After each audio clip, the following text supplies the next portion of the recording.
জীবনে মানসিকভাবে শক্ত হওয়া দরকার। আমি মনে করি আমরা একটা এমন ট্রানজিশন পিরিয়ড দিয়ে যাচ্ছি এই মুহূর্তে, আমাদের গোটা পৃথিবী এবং স্পেশালি আমাদের এই জেনারেশন। সেখানে শক্ত হওয়াটা খুবই দরকার।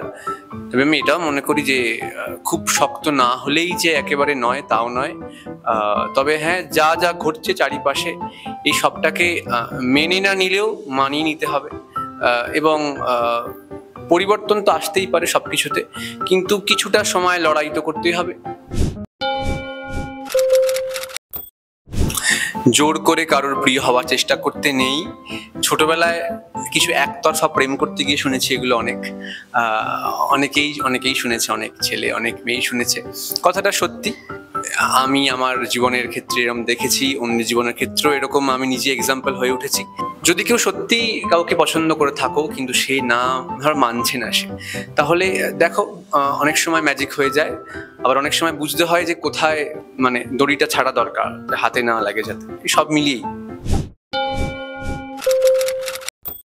শক্ত মনের মানুষকে কেউ ঠকাতে পারে না, এটা আমার মনে হয় ভুল। সব মানুষই ঠকতে পারে, যে ঠকাচ্ছে তার সেই যে স্কিল তার উপর ডিপেন্ড করছে যে কে ঠকবে কে ঠকবে না। কিন্তু আমি এটা বিশ্বাস করি পৃথিবীর সব মানুষই প্রায় ঠকতে পারে।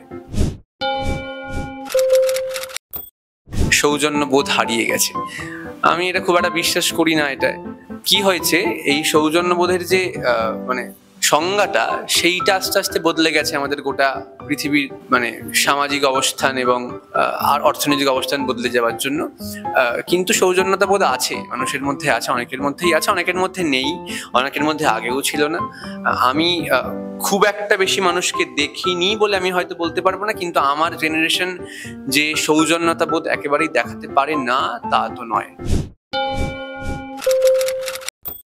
নিজের ফেমকে ইউজ করে অ্যাডভান্টেজ নেওয়া একবারই হয়েছে শুধুমাত্র। আমি যখন নার্সিংহোমে ভর্তি হয়েছিলাম, আমার শরীর খারাপ হয়ে গিয়েছিল। সেই সময় তারা ভর্তি নিচ্ছিল না কিছু একটা সমস্যার জন্য। তখন যে ডাক্তারবাবু ছিলেন সে আমাকে দেখেন এবং দেখার পরে বলে, আমি তোমাকে তো চিনি, তুমি কেন আসো, আমি দেখছি।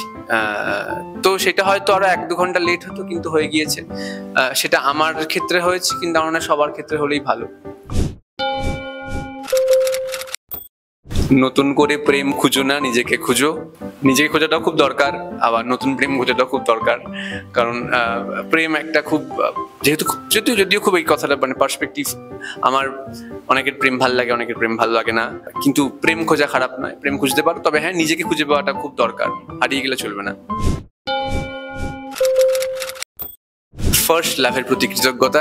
আমি সমস্ত আমার যা যা সম্পর্ক জীবনে আছে, 1.5 সপ্তাহের হোক 1.5 বছরের হোক, আমি প্রত্যেকগুলোর উপরই কৃতজ্ঞ খুব। আমি অনেক ক্ষেত্রে অনেক ভুল ছিলাম, আমি সেগুলো বুঝতে পেরেছি। আমি অনেক ক্ষেত্রে ঠিকও ছিলাম, আমি সেটাও বুঝতে পেরেছি। প্রেম করে অনেক ক্ষমা করতে শিখেছি। প্রেম করে অনেক আমি যে ভুল এইটা যে মেনে নেওয়া, এটাও শিখেছি। অন্যের উপর নির্ভরশীল না হওয়া ভালো। হ্যাঁ, একদমই তাই। সবসময় আমার মনে হয় এটা নিজের উপরে যতটা পারা যায় নির্ভর থাকা উচিত। তবে হ্যাঁ, নির্ভরশীলতা যে একেবারেই কারোর উপর নেই আমার তা নয়, আছে। আমার বাবার মার প্রতি আছে, তাদের যে এক্সিস্টেন্স তার উপর আমি অনেকটা নির্ভর। তাদের যে রোজ কথা বলা তার উপরও নির্ভর। আমার অনেক বন্ধু বান্ধব আছে, সেইটুকু নির্ভর হওয়াই যায়। বাদ বাকিটুকু নয় যে আমি একে ছাড়া থাকতে পারবো না, এমনটা না হলেই জীবনে এগোতে অনেক মানে সুবিধা হবে। নিজেকে গোল করে চেক করা, আমি এটা একসময় খুব করতাম। আমি যখন সদ্য কাজ করা শুরু করেছি, আমি যখন দেখতাম যে আমার গুগল করে পাওয়া যাচ্ছে কিনা, যখন পাওয়া যেত তখন খুব ভালো লাগতো। তারপরে ব্যাপারটা কি হয়, সব যেমন মানে যে কোনো নতুন কিছু একদিন পুরনো হয়ে যায়, সেটাও একদিন 10-12 দিন সার্চ করার পর আস্তে আস্তে পুরনো হয়ে গেল, তারপর আর করা হয় না। না চেনার ভান করে কাউকে ইগনোর করা অনেকবার হয়েছে, কিন্তু খুব কম হয়েছে। আমি এসব করি না, মানে আমার দিকে তাকিয়ে ফেললে আমি না চেনার ভান করি না, হয়তো চিনি কিন্তু কথা বলবো না, এইটা করি। না চেনার ভানটা আমি করি না। আমি বলছি আমি কথা বলতে চাই না, আমি তাই বলছি না, আমি তাই তোমার দিকে তাকিয়েও তাকাচ্ছি না, এইটা আমি করি। কিন্তু চিনি না, এইটা খুব মনে হয় যে আমি ভীতু মনে হয় নিজেকে যদি এইটা আমি দেখাই।